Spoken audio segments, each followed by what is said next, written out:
बिस्मिल्लाहिर्रहमानिर्रहीम। अस्सलाम वालेकुम नाज़रीन, आप यूट्यूब चैनल देख रहे हैं। मैं इमरान खान हूँ। नाज़रीन, अगर आज वज़ीर आला खैबर पख्तूनख्वा दोबारा अडयाला गए तो ये उनका 11वां चक्कर होगा। इससे पहले वो अदालती ऑर्डर लेकर कई मरतबा गए हैं, लेकिन उन्हें उनके लीडर से मुलाकात की इजाज़त नहीं मिली। इमरान खान साहब के नाम पर उन्होंने वोट लिया हुआ है और इमरान खान से वो मुलाकात करना चाहते हैं, उनकी मुलाकात नहीं होने दी जाती। इमरान खान साहब की बहनें जाती हैं तो मुलाकात नहीं होने दी जाती। अब ये एक इंटरनेशनल इशू बना हुआ है, दुनिया भर में मीडिया इसके बारे में आवाज़ उठा रहा है। इमरान खान साहब के जो बेटे हैं उन्होंने इस बात का तहैया किया है, फैसला किया है कि वो कुछ ना कुछ एक्टिविटीज़ करते रहेंगे और इतनी आसानी से अपने वालिद को कैद तन्हाई में नहीं रहने देंगे। अब वो जो एक्टिविटीज़ हैं वो आने वाले दिनों में आपको नजर आएंगी। ओवरसीज़ पाकिस्तानियों के मुख्तलिफ ग्रुप्स आपस में रब्ता कर रहे हैं, क्योंकि बहुत सारे इख्तलाफात पैदा हो चुके थे ओवरसीज़ पाकिस्तानियों के बीच में भी। और ये इसके अंदर जो है कुछ सोशल मीडिया के ऊपर इख्तलाफात आ गए, कुछ ज़ाती नौयत के इख्तलाफात आ गए। एक पाकिस्तानियों में थोड़ा हीरो बनने का भी बड़ा शौक होता है। कुछ लोगों ने हीरो बनने के चक्कर में एक दूसरे को नीचे दिखाया और उस वजह से कुछ ओवरसीज़ पाकिस्तानी मायूसी का भी शिकार हो गए। अब ये सारी चीज़ें हटाने का वक्त आ गया। इसमें कुछ लोग बड़ा फ़ाल किरदार अदा कर रहे हैं, बैकग्राउंड में रहते हुए, पीछे रहते हुए।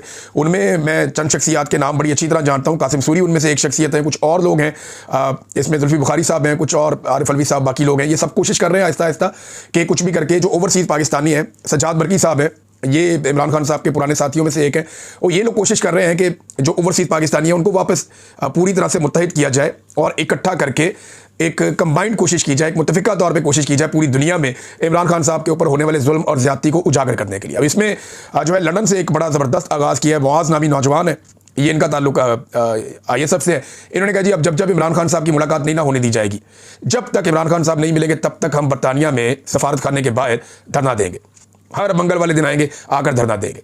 अब इसके ऊपर बाकी ओवरसीज़ पाकिस्तानी जो यूरोप में है, बाकी ममालिक में है, ऑस्ट्रेलिया में, अमेरिका में, वो भी गौर कर रहे हैं कि क्या धरना वहाँ पे भी देना चाहिए, और इसके ऊपर भी बहस हो रही है। आने वाले दिनों में ये चीज़ें आपको पता चलेंगी। लेकिन इमरान खान साहब की जो हमायत है उसमें इंटरनेशनली इजाफा होता जा रहा है, पाकिस्तान के अंदर भी इजाफा होता जा रहा है, और ये जुल्म और ज़्यादती ये रिकॉर्ड का हिस्सा बन रही है। अब इससे होगा क्या? कल को जब ये लोग इक़्तिदार में आएंगे, इनके पास हुकूमत आएगी, पाकिस्तान तहरीक इंसाफ के पास, तो दूसरी जमातें शिकवा भी नहीं कर सकेंगी। या चले तहरीक इंसाफ हुकूमत में नहीं आती, ये जमातें आपस में लड़ पड़ती हैं, या एस्टैब्लिशमेंट इन जमातों से नाराज़ हो जाती है और इनको मारना शुरू कर देती है, तो ये जमातें तो गिला शिकवा भी नहीं कर सकती। अब वजह यह है कि जो कुछ इन्होंने पाकिस्तान तहरीक इंसाफ के साथ कर दिया, उसके बाद ये गिला और शिकवा कैसे कर सकते हैं? ये बड़ा सवाल है जिसका जवाब इन्हें अपने अंदर ही ढूंढना पड़ेगा। एक और नाज़रीन मामला जो है वो इमरान खान साहब को साहिवाल शिफ्ट करने के हवाले से कुछ खबरें आ रही हैं। देखिए, पहले ये दावा किया गया कि मच जेल भेज देंगे, कुछ लोगों ने कहा जी अडयाला से निकाल के अटक जेल भेज देंगे। सब ने अपनी अपनी बात की, लेकिन ये बात कोई कॉमन सेंस की कसौटी पे पूरी नहीं उतर रही थी। और अब ये खबर आ रही है कि शायद साहिवाल जेल इमरान खान साहब को भिजवा दिया जाए। साहिवाल के जो पुलिस ऑफिसर हैं उनको भी तब्दील कर दिया गया। अब इतला ये कि राणा याद साहब को भेजा गया। तो राणा याद साहब जो हैं वो राणा सनाउल्लाह साहब के रिश्तेदार भी हैं। मैं इन्हें ज़ाती हैसियत में जानता हूँ। एक दौर में इन्होंने बड़ा शानदार काम किया हुआ है। अभी मैं क्योंकि काफ़ी अरसे से इन टच नहीं हूँ राणा साहब के साथ, और जब मैं क्राइम रिपोर्टर था तो तब मैंने काफ़ी कवरेज की ऐसे मामलात की जहाँ पे ये ऑपरेशंस में मौजूद होते थे।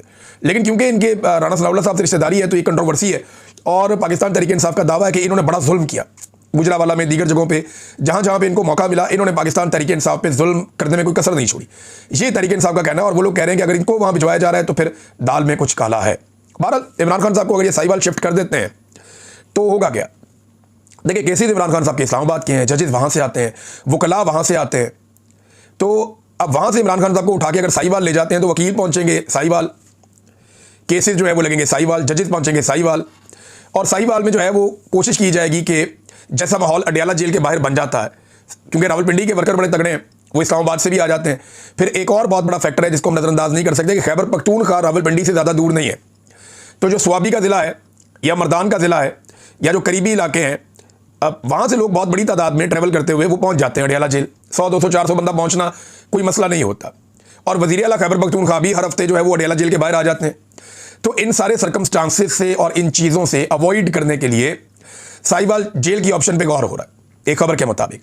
और अगर साहिवाल इमरान खान साहब को ले जाया जाता है तो इन चीज़ों को कंट्रोल करने की कोशिश की जाएगी। वज़ीर आला हर हफ्ते नहीं आ पाया, फिर ये क्योंकि ये पंजाब का एक सेंटर है तो यहाँ पे तो एक बर्बरियत है ना PMLN की, उनका कंट्रोल पुलिस के जरिए से बहुत ज़बरदस्त है। तो वो कोशिश करेंगे कि हाई प्रिजन जो जेल है उसके आसपास कोई परिंदा भी पर ना मारे। फिर साहिवाल एक छोटा शहर है, वहाँ पे इजाफी नफरी तैनात करके आप जो मर्जी कर सकते हैं। फिर जो इस्लामाबाद का कैपिटल का जो मीडिया है वो उसे कवर नहीं कर पाएगा। फिर जो इंटरनेशनल मीडिया कवरेज देने के लिए आ जाता है उसके लिए भी मुश्किलात हो जाएंगी। तो ये वो सारे फैक्टर्स हैं जिनको मद्देनजर रख के अगर ये फैसला किया गया तो किया गया। अब कुछ लोगों के अदालतों में केस लगे होते हैं, जैसे इमरान खान साहब की फैमिली है, वो केस निपटा के सुबह सुबह और आ जाते हैं मंगल वाले दिन जेल में मुलाकात के लिए। अब वो केसों में जाएंगे, जेल में जाएंगे, ये बहुत सारी चीज़ें जो है ना वो ख़राब हो जाएगी। वो पाकिस्तान तहरीक इंसाफ के पास ऑप्शन क्या है? कुछ सहाफ़ी ऐसे हैं जो रावलपिंडी में आके कवरेज करके चले जाते हैं, लेकिन जब वो जाना चाहेंगे साहिवाल तो उनके लिए मुश्किलात होंगी। कुछ तो जा नहीं पाएंगे और कुछ आपके गिरफ्तार या गायब भी हो जाएंगे, जैसे शेख आगा सरवर साहब के साथ किया जा रहा है, जैसा सोहराब बरकत साहब के साथ किया जा रहा है, जैसा काम किया जा रहा है राय गुलाम अली साहब के साथ किया जा रहा है। ये ज्यादती जिन लोगों के साथ हो रही है, इनके साथ भी ऐसी ज्यादती हो सकती है और सहाफ़ियों के साथ। लिहाजा पाकिस्तान तहरीक इंसाफ के पास कोई और ऑप्शन होगा नहीं। मुल्क बंद करने के अलावा, एहतजाज करने के अलावा तहरीक इंसाफ के पास कोई ऑप्शन नहीं बचेगा। अगर इमरान खान साहब को साहिवाल शिफ्ट कर दिया गया तो, या किसी और जेल में शिफ्ट कर दिया गया तो। और पाकिस्तान तहरीक इंसाफ के लोग ये दावा कर चुके हैं, बार बार कह चुके हैं कि इमरान खान साहब ने कैटेगोरिकली कहा है कि अगर मेरी जेल को शिफ्ट करे, मेरी मर्जी के खिलाफ कोई इकदाम ये करें तो फिर आप लोगों ने मुल्क बंद कर देना। अब देखते हैं कि इसका रद्दअमल क्या आता है। राणा सनाउल्लाह साहब ने एक ऑफर की थी अपोजिशन को या पाकिस्तान तहरीक इंसाफ को कि एक पार्लिमानी कमेटी बना देते हैं, उसमें सेनेटर्स हो जाएंगे, उस कौमी असम्बली के मेंबर हो जाएंगे, आपके बाकी अरकान हो जाएंगे, तो एक कमेटी बना लेते हैं, हमारे बंदे भी शामिल हो जाते हैं, आपके भी शामिल हो जाते हैं, तो इमरान खान साहब के जेल के मामला हम देख लेते हैं, मुलाकात भी करवा देते हैं। तो इस पर पाकिस्तान तहरीक इंसाफ ने कहा जी ठीक है, करें, फौरन करें। उन्होंने अकलमंदी का सबूत दिया। राणा सनाउल्लाह साहब को लगता था शायद ये नहीं मानेंगे, लेकिन उन्होंने कहा जी करें, बिल्कुल करें आप, बल्कि आप राणा साहब इसके अंदर आप भी शामिल हो। उनको ऑफर कर दिया कि आप सरबराही में बना लें बेशक, लेकिन अब पता चला है कि वो इस ऑफर से भी पीछे हट गए हैं, उनको भागना पड़ा इस ऑफर से, क्योंकि एस्टैब्लिशमेंट की इजाजत के बगैर ये लोग कुछ नहीं कर सकते, इनके बस में कुछ नहीं है। एमएल वली खान साहब ने एक स्टेटमेंट दिया, उसके बाद मैं आपको लेकर जाता हूं कि अमेरिका पाकिस्तान से क्या करवाने वाला है। एक बड़ी खबर है जो मैं आपके सामने रखूंगा। ये एमएल वली खान साहब का स्टेटमेंट मुझे बड़ी तकलीफ हुई पढ़ के। ये पानी मारते हैं ना इमरान खान साहब की बहनों पर, और पानी फेंकते हैं उनके ऊपर सर्दी में, उन्हें तकलीफ देते हैं। अब ये माओ बहनों की इज्जत जो है वो तो खैबर पख्तूनख्वा के हमारे लोगों की शान है। वो तो बहनों की बहुत इज्जत करते हैं, माओ की बहुत इज्जत करते हैं, खवातीन का बहुत एहतराम करते हैं। वो तो लड़ाई छोड़ देते हैं, खातून चल के आ जाए तो वो तो पुरानी दुश्मनियां खत्म कर देते हैं। लेकिन यहां मैं ये देख रहा हूं कि एमएल वली खान का स्टेटमेंट है, ये गंद पानी से साफ नहीं होगा। अच्छा, और लोग भी हरकतें करते हैं लेकिन इतनी तकलीफ नहीं होती। एमएल वली खान की इसलिए होती है कि बादशाह खान और वली खान, उनके घर से इस तरह की आवाज़ें नहीं आनी चाहिए थी।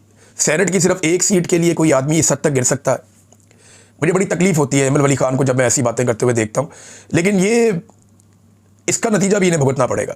अवाम ये सारा कुछ देख रही है और अब ये कभी भी जमहूरी नहीं कहला सकेंगे अपनी ज़िंदगी में।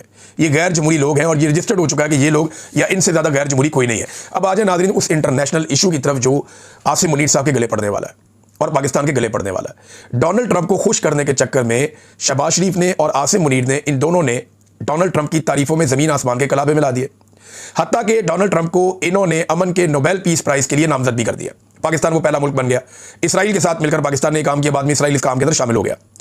अब हुआ यह है कि डोनाल्ड ट्रंप ने जो 20 नकाती मंसूबा दिया था, और डोनाल्ड ट्रंप के मुताबिक आसिम मुनीर और शहबाज शरीफ पहले दिन से इस मंसूबे के साथ हैं। हालांकि पाकिस्तान में आकर कहते हैं हम इसके साथ नहीं है, जाकर कहते हैं डोनाल्ड ट्रंप को कि हम इस मंसूबे के साथ हैं। अब डोनाल्ड ट्रंप ने जब उसके ऊपर हुई अक़वाम मुत्तहिदा में करारदाद के ऊपर वोटिंग, तो पाकिस्तान ने उसके हक में वोट डाल दिया।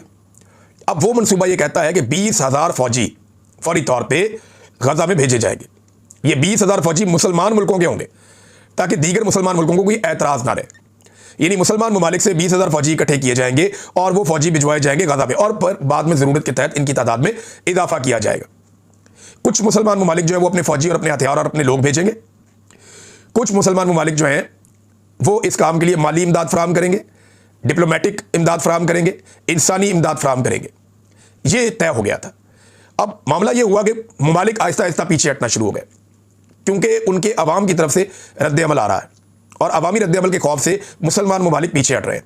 मिसाल के तौर पे जो सबसे ज़्यादा आगे है आज के दिन तक, जो मुल्क सबसे ज़्यादा लीड कर रहा है इस मामले को, वो इंडोनेशिया का हुक्मरान है। इंडोनेशिया के हुक्मरान का नाम है जी प्राबोवो सुबियांतो, ये इनका नाम है जनाब, और इनके ऊपर करप्शन के एलिगेशन भी हैं। यानी ये इतना कोई वो, he is not with the clean hands, इतने ज़बरदस्त कोई उनके अब ऐसी शख्सियत नहीं है जिसके ऊपर आप ये कहें कि बहुत ही नीट एंड क्लीन आदमी है। इनके ऊपर अपोजिशन ने बड़े धांधली के खौफनाक इल्ज़ामात भी लगाए, लेकिन वो सिस्टम को कंट्रोल कर रहे हैं, जैसे पाकिस्तान में भी सिस्टम कंट्रोल हो रहा है। उनके एस्टेब्लिशमेंट के साथ अच्छे ताल्लुकात है। इंडोनेशिया का जो पुराना उसके भी ताल्लुकात उनकी एस्टेब्लिशमेंट के साथ अच्छे हैं, और वही करप्शन के इल्ज़ाम आता है कि उन्होंने फौज के साथ मिलकर करप्शन भी की हुई है मुबैना तौर पर।